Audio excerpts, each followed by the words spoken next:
नमस्कार मंडळी, स्वागत आहे तुमचे तडका मसाला कुकिंग चॅनलमध्ये. आज आपण उरलेल्या पोळ्यांपासून रेसिपी करणार आहोत. माझ्या 4 पोळ्या रात्री जेवणाच्या उरल्या होत्या, त्यामुळे मी ही रेसिपी केली आहे. बघा तुम्ही, मी पोळ्यांचे तुकडे करून घेते, बारीक हाताने तोडून घेते आहे. या आपल्याला मिक्सरमध्येच करायचे आहेत, त्यामुळे आपण थोडे हाताने जाड केले तरी काही हरकत नाही. या प्रकारे तुकडे करून घ्या तुम्ही. आता हे सगळं आपल्याला मिक्सरच्या भांड्यातून फिरवायचं आहे. मिक्सरमध्ये जास्त बारीक करायचं नाही, थोडे कमीच तुकडे राहू द्यायचे, बारीक नाही करायचे जास्त. अगदी झटपट बनते नाश्त्यासाठी आणि पोळ्यांचा देखील वापर होतो, शिळ्या पोळ्यांचा. अशा आपल्या शिळ्या पोळ्या खायचा आपण कंटाळा करतो. तुम्ही या प्रकारे करून बघा, तुमची पोळी अजिबात वाया जाणार नाही. मी पोळी कधीही टाकून देत नाही, चुरमा करून त्यामध्ये व्हेरिएशन करते. हा पण एक चुरमाच आहे, पण एक व्हेरिएशन केलं आहे. बघा बरं, तुम्हाला आवडते का? आवडल्यास मला लाईक, शेअर, सबस्क्राईब नक्की करा. मी नवीन असल्याने मला तुमच्या सपोर्टची अत्यंत गरज आहे. तसेच माझ्या रेसिपीमध्ये काही त्रुटी असल्यास मला कमेंट देखील करा. तर पोळ्यांचा चुरमा करून घेतला आहे मी. हीच एक सिक्रेट पदार्थ म्हणजे 1 वाटी सुकट टाकणार आहे मी त्यामध्ये. चुरमा, नॉनव्हेज चुरमा म्हणा याला. मी सुकट घेतली आहे, छान निवडून घेतली आहे. सुकट आपण त्या चुरम्यामध्ये टाकणार आहोत. आता मसाल्याचा डब्बा लागणार आहे आपल्याला. शेंगदाणे, कढीपत्ता, सुकट आणि पोळ्यांचा चुरमा.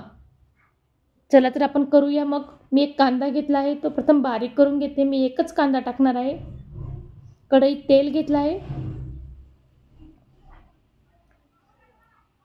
तेल आपल्या आवडीनुसार घ्यावं. थोडं जास्तीचं तेल टाकलं की टेस्ट छान लागते चुरम्याची. त्यामध्ये शेंगदाणे आपल्याला खरपूस भाजून घ्यायचे, तळून घ्यायचे आहेत. मी शेंगदाणे वरून वापरणार आहे, पण ह्या तेलात तळून घेते आहे खरपूस.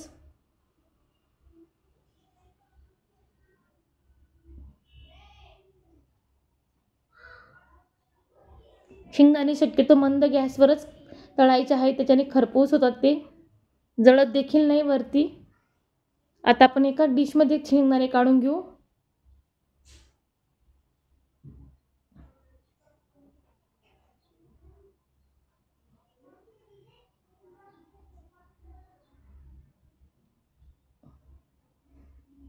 छान दिसत आहे बघा.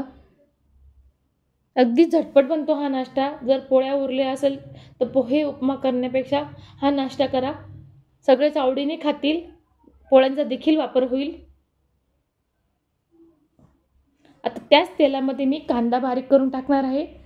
मग अशी का आपल्याला एक कांदा तो बारीक करून टाकायचा आहे आपल्याला तेलामध्ये.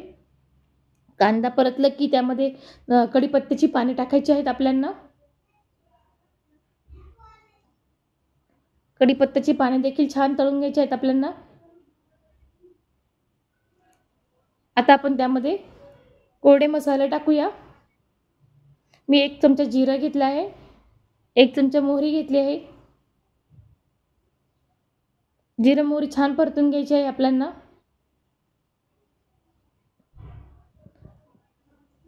एक चमचा धना पावडर घेतली आहे. अर्धा चमचा हळद घेतली आहे.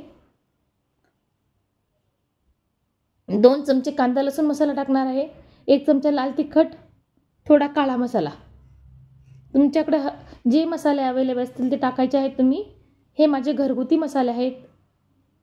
स्वादानुसार मीठ टाकताना थोडंसं बेताचं टाकावं. काही लोक पोळ्यांमध्ये देखील मीठ टाकतात, मी पोळ्यांमध्ये मीठ टाकत नाही. दिसायला किती छान दिसत आहे बघा बरं. मसाला छान परतला की आपल्याला त्यामध्ये सुकट टाकायचे आहे. सुकट छान निवडलेली आहे मी, निवडून घ्यायची आहे. सुकट तेलात छान परतून घ्यायचे आहे आपल्याला. सुकट टाकल्यामुळे चुरम्याची टेस्ट खूप छान लागते. याला नॉनव्हेज चुरमा म्हणायला लागेल आपल्याला. आता काहीतरी वेगळं व्हेरिएशन म्हणून मी करते. माझी मुलं सुकट टाकून चुरमा छान खातात. असा चुरमा खायला कंटाळा करतात. तर त्यामध्ये मी माझ्या 4 पोळ्या उरल्या त्यांचा चुरमा टाकणार आहे. मस्त खाली वर करत छान परतून घ्यायचा. गॅसची फ्लेम ही इथं मंदच पाहिजे आपल्याला. चुरमा छान परतून घ्यायचा आहे आपल्याला.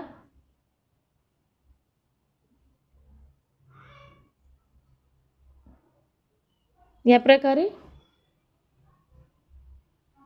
आता आपण त्यावर छान परतल्यानंतर पाणी घेऊन पाण्याचा एक शिपका मारणार आहोत. तुम्हाला दाखवते मी कसा मारायचा.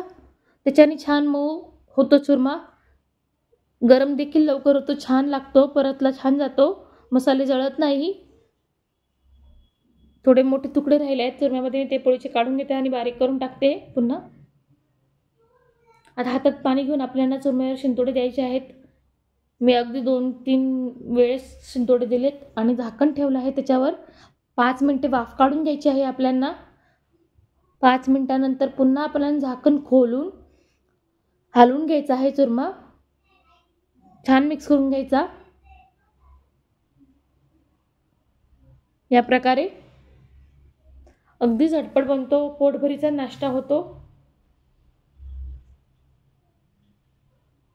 छान हलवल्यानंतर पुन्हा आपल्याला त्याच्यावर झाकण ठेवायचं आहे 5 ते 7 मिनिटासाठी.